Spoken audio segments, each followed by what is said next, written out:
Eu sou Breno Altman, diretor editorial do site Opera Mundi. Eu queria convidar vocês a assistirem os vídeos do Opera Mundi no nosso canal do YouTube. Também aproveito para chamá-los a assistir esses mesmos vídeos na TV 247, que é nosso grande parceiro nessa batalha por uma comunicação independente e verdadeira em nosso país. Boa tarde!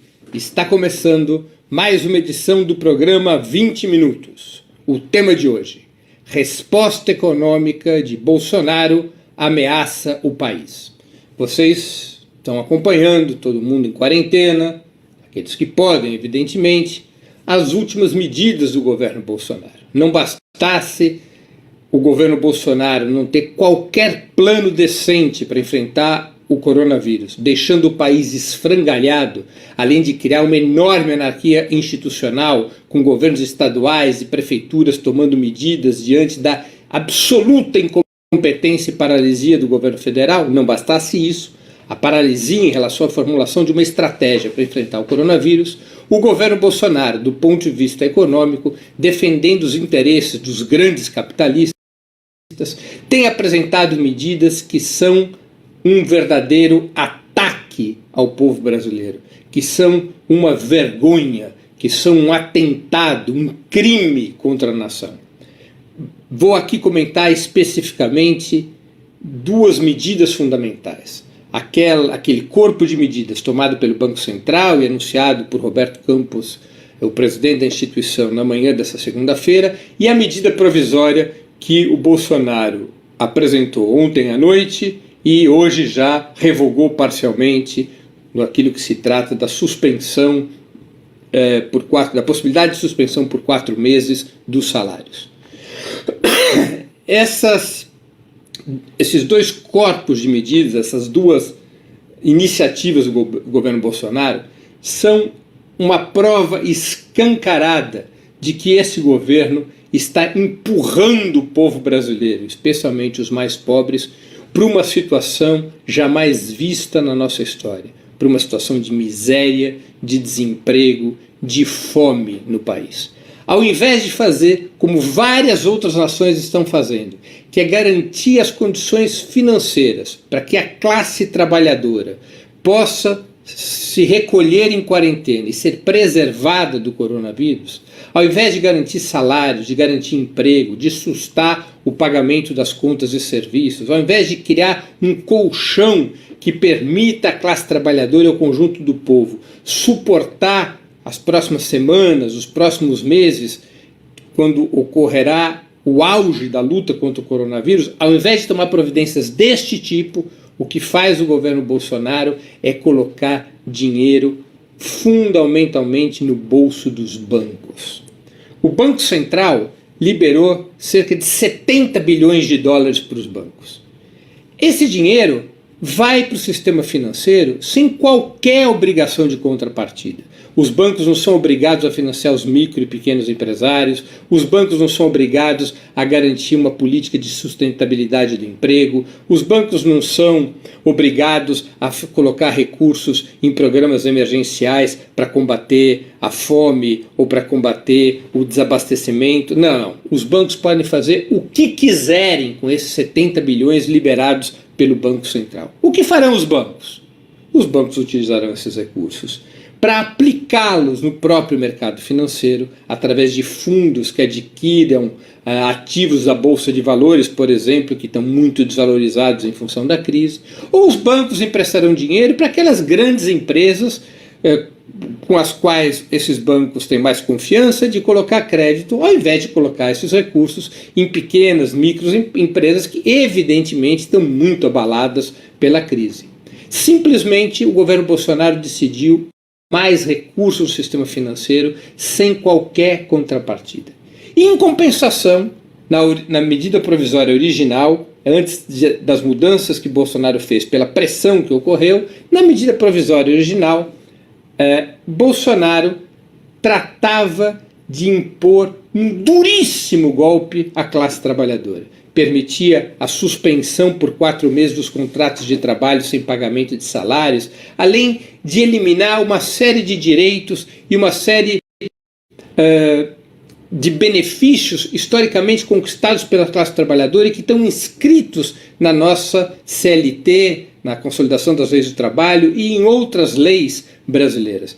A medida provisória lançada por Bolsonaro ontem e enviada hoje ao Congresso permite que a negociação individual prevaleça sobre a negociação coletiva e sobre os próprios direitos legais, ou seja, oferece aos patrões a possibilidade de repassar aos seus trabalhadores os custos desta crise, demitindo, cortando salários, cortando benefícios, fazendo o que lhes der na veneta sem estarem submetidos a qualquer tipo de acordo coletivo, rasgando seus convênios com os sindicatos, por exemplo.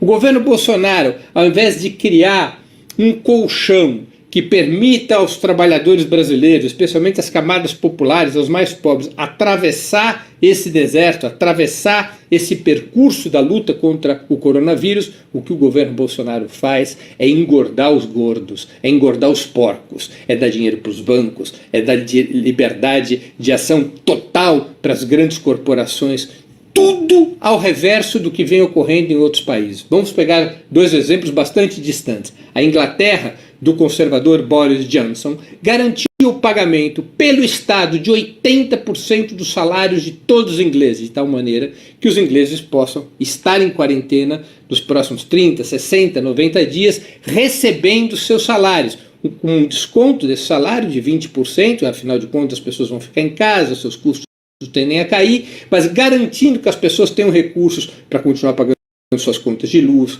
suas contas de telefone, suas contas de internet, suas contas de gás, a compra de comida, os aluguéis e assim. Integral suspendeu a cobrança de contas de água, de contas de luz e de contas de telefone, que na Venezuela são contas públicas, além de ter adiado todo o pagamento de todas as dívidas bancárias pelo período de 6 meses, tanto dos cidadãos quanto das empresas, garantindo aos bancos os recursos necessários para suportar esse período de inadimplência, esse período de suspensão dos pagamentos, de tal maneira que o povo venezuelano possa conviver com as medidas de extrema restrição que foram adotadas para combater o coronavírus. O governo Bolsonaro vai no sentido oposto até mesmo do governo dos Estados Unidos. O Bolsonaro, que é um sub-Trump, não consegue copiar nem seu mestre. Trump, que é um velhaco, um neoliberal, um inimigo dos povos, o Trump, mesmo o Trump, aprovou um pacote que poderá dar a cada americano, como uma espécie de renda mínima, $1.000 mensais, para que os americanos possam estar em quarentena nesse período de pico do coronavírus, nesse período onde as medidas restritivas deverão ser tomadas com muito rigor. Bolsonaro não consegue copiar nem Trump. Bolsonaro age como um sociopata da política. O único que lhe interessa é uma visão distorcida da geopolítica mundial. Ele se considera, ao lado de Trump, um paladino na luta contra o comunismo, um paladino na luta contra a esquerda, e, portanto, ele quer mostrar que, desde o início, não é que o coronavírus era uma marolinha, que o coronavírus não tinha importância, que era uma invenção da China, e ele quer defender seu programa neoliberal a qualquer custo, acha que é isso mesmo, que tem que aproveitar a crise do coronavírus exatamente para aprofundar as medidas neoliberais, quando grande parte do mundo se dá conta, ao menos provisoriamente, que o neoliberalismo empurraria a humanidade para uma tragédia inigualável. Até mesmo radicais do neoliberalismo da Europa e dos Estados Unidos se dão conta que neste momento de grave crise é necessário suspender o neoliberalismo e colocar os recursos do Estado para salvar a economia e a sociedade. Bolsonaro é o pior dos presidentes no enfrentamento ao coronavírus. Não apenas deste ponto de vista econômico, como é muito importante registrar, mas também do ponto de vista da estratégia que segue o Brasil. O Brasil tem uma estratégia frouxa de combate ao coronavírus. Já há semanas o Brasil deveria ter adotado medidas rigorosíssimas, como fez, por exemplo, o governo da Venezuela, como está fazendo o governo da Argentina. O que são medidas rigorosíssimas? São medidas dentro da chamada estratégia de supressão. Que a estratégia de supressão é um combate radical ao coronavírus logo no seu início, medidas duras que são tomadas exatamente para que elas possam durar menos tempo, medidas de confinamento, medidas de fechamento das fronteiras aéreas, medidas de fechamento das fronteiras terrestres, medidas de isolamento das regiões do país que estão menos contaminadas em relação às regiões que estão mais contaminadas. O Nordeste e o Norte já deveriam ter sido isolados do resto do país, permitindo apenas o transporte de carga, por exemplo, porque lá é menor a incidência do coronavírus e o fluxo de contaminação vem do sul-sudeste para o norte e nordeste, além das viagens ao exterior. Ambas as rotas deveriam ter sido radicalmente cortadas. Bolsonaro, um vassalo dos Estados Unidos, disparar no rumo de ser o país com maior taxa de disseminação do coronavírus. Bolsonaro não consegue comandar nada, não consegue adotar uma estratégia de contenção real do coronavírus e, além disso, para piorar, adota medidas econômicas que vão na contramão do enfrentamento da crise que busque preservar a vida econômica e social do país. O programa necessário para enfrentar, para dar sustentabilidade a essa estratégia de enfrentamento ao coronavírus, tem sido anunciado pelos partidos de esquerda, tem sido anunciado pelo Partido dos Trabalhadores, pelo PSOL, pelo PCdoB. É um programa mínimo muito simples, é um programa de suspensão do pagamento das contas, luz, água, telefone, por um período de 90 dias. É uma suspensão do pagamento das dívidas bancárias, também por um período de 90 dias. E é a adoção de um programa de renda mínima, de um salário mínimo para cada brasileiro cuja renda esteja abaixo dos 3 salários mínimos, de tal maneira que um mínimo de sustentabilidade seja possível. Suspender as contas, suspender o pagamento dos impostos para os cidadãos, para as micro e pequenas empresas, suspender a cobrança das dívidas bancárias, suspender qualquer tipo de pagamento de dívidas contraídas no passado e jogar para frente, estabelecer uma repactuação de todos esses créditos, impostos inclusive, para os próximos 2, 3, 5 anos. O país precisa de uma ação radical que dê sustentabilidade econômica a essa estratégia necessária, que ainda não é aplicada na sua intensidade, a estratégia de contenção radical do coronavírus, a estratégia de supressão do coronavírus pela via do impedimento da circulação de pessoas pelo território nacional e rumo ao território nacional ou do território nacional para o exterior. Esse programa mínimo ele é fundamental e hoje é defendido pelos partidos de esquerda. É o único programa que permite ao país enfrentar o coronavírus sem mergulhar numa situação de catástrofe social. Bolsonaro está empurrando o país nesse rumo. As medidas anunciadas por Bolsonaro, mesmo depois de ele ter anulado a possibilidade de suspender o pagamento de salários por 4 meses, as medidas econômicas anunciadas por Bolsonaro empurram o país para uma situação de catástrofe social nunca vista, de aumento da miséria, do desemprego, da pobreza. Isso levará a um aumento da criminalidade nas grandes cidades, porque as pessoas não se deixarão morrer de fome, as pessoas romperão a quarentena se não houver comida, se não houver renda, romperão a quarentena e tratarão de buscar comida para os seus filhos, seja como for. O país viverá, a depender da política de Bolsonaro, uma situação onde ocorrerão saques, onde ocorrerá violência urbana, aumenta a criminalidade. Bolsonaro está jogando o país no caos. E apenas este programa mínimo, defendido pelas forças de esquerda, pelos partidos de esquerda e pelos movimentos sociais, é capaz de dar um basta a essa situação. É necessário proibir que as empresas demitam. É necessário, como já disse, suspender o pagamento das contas básicas. É necessário suspender o pagamento das dívidas bancárias. É necessário suspender o pagamento dos cartões de crédito.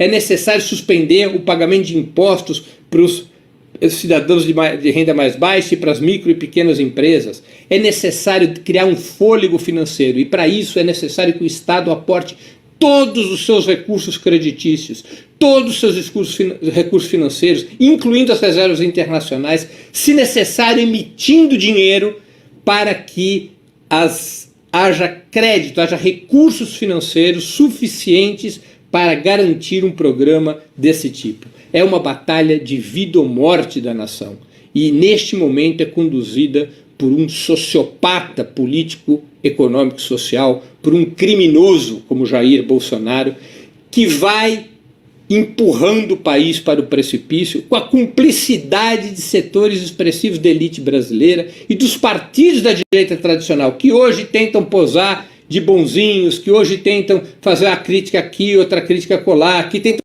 se diferenciar de Bolsonaro como Dória, mas que são cúmplices da política que nos trouxe aqui, até aqui. A política que desmontou, que retirou recursos financeiros do SUS, que estabeleceu a emenda constitucional 95, que bloqueia os gastos do Estado com o sistema de saúde, uma política que levou a desemprego, a precarização do trabalho, a uma política que não preparou o país para momentos de graves dificuldades, como as dificuldades que agora enfrentamos com o coronavírus. Essa política econômica neoliberal, sustentada pela extrema-direita de Bolsonaro, mas também pela direita tradicional de Rodrigo Maia, de Dória, esta política tem que ser varrida do mapa. Nesse momento é necessário adotar um programa mínimo que permita ao povo brasileiro sobreviver, não apenas fisicamente, combatendo o coronavírus, com as medidas de restrição necessárias e recomendadas pela Organização Mundial de Saúde, com as medidas necessárias e recomendadas pelos países que melhor têm enfrentado o coronavírus. Além de sobreviver fisicamente, o povo brasileiro tem que sobreviver econômica e socialmente. Nada adiantaria ter uma estratégia rigorosa de combate ao coronavírus se o povo brasileiro for empurrado para a fome, se o povo brasileiro for empurrado para a miséria. O que adianta sobreviver ao coronavírus e morrer de fome? É necessário um programa emergencial que garanta as condições de renda e subsistência do povo brasileiro. Essa é, nesse momento, a grande batalha do nosso país. Por isso que é importante denunciar Bolsonaro, por isso que é importante continuar com o panelaço todas as noites contra Bolsonaro, por isso que é importante gritar fora Bolsonaro, por isso que é importante abrir os olhos de toda a nação brasileira, abrir os olhos do povo brasileiro, para que nos juntemos em exigência de medidas reais e concretas para deter o coronavírus e para garantir as condições financeiras de sustentabilidade da estratégia de confrontação contra o coronavírus. O país vive uma hora dramática, o mundo vive uma hora dramática. Nós precisamos aprender com as boas experiências, e as boas experiências vêm da China, vêm da Venezuela, vêm de Cuba, vem do Vietnã, e agora também vem de alguns países capitalistas que abriram os olhos para a tragédia na qual mergulhavam. Então também há boas experiências de alguns países capitalistas, como da Coreia do Sul ou da Inglaterra, países que vão adotando simultaneamente estratégias ultra restritivas para enfrentar o coronavírus e que garantem a renda da sua classe trabalhadora para que a economia possa continuar funcionando, para que as pessoas possam continuar comendo, para que as pessoas continuem a ter luz elétrica, que as pessoas continuem a ter água, que as pessoas continuem a poder ter uma moradia decente para exatamente enfrentar esse longo período de quarentena que se avizinha. São medidas emergenciais, são medidas que devemos unir forças, pressionar, mobilizar para que sejam imediatamente implementadas. Porque disto depende o presente e o futuro do nosso país. Termino aqui a exposição de hoje. Antes de concluir o programa, duas mensagens importantes. A primeira mensagem: eu queria no canal do Opera Mundi no YouTube. Nessa plataforma vocês tanto poderão acompanhar nossas transmissões ao vivo, quanto assistir edições anteriores do programa 20 Minutos. O YouTube é uma plataforma muito mais amigável para assistir vídeos, para fazer comentários e também para contribuir financeiramente com o Opera Mundi através do Superchat. O Opera Mundi também precisa de recursos para enfrentar a quarentena. O Superchat no YouTube é uma forma de conceder esses recursos ao Opera Mundi. O YouTube, portanto, o canal do Opera Mundi no YouTube é fundamental de ser assinado por vocês. Nós já estamos chegando aos 100 mil assinantes e isso fortalece o Opera Mundi. Segunda mensagem: eu queria pedir a vocês encarecidamente que fizessem uma assinatura solidária de Opera Mundi. Assinatura solidária é um pequeno valor mensal que nossos espectadores e leitores pagam para que nós possamos ter os recursos necessários à sustentação e ao desenvolvimento de um jornalismo independente, um jornalismo de qualidade. Para que nós tenhamos os recursos necessários à batalha cotidiana de ideias e informações contra a imprensa de direita, cada vez mais mentirosa e manipuladora. Vocês poderão obter informações, processo muito simples e prático, no endereço www.operamundi.com.br/apoio. Vou repetir, www.operamundi.com.br/apoio. Façam agora mesmo uma assinatura solidária de Opera Mundi. Assinatura solidária, por sua própria natureza, é um instrumento que garante a independência de Opera Mundi frente ao poder econômico. Queria agora, então, me despedir de vocês, agradecer a audiência, lembrar a todos que hoje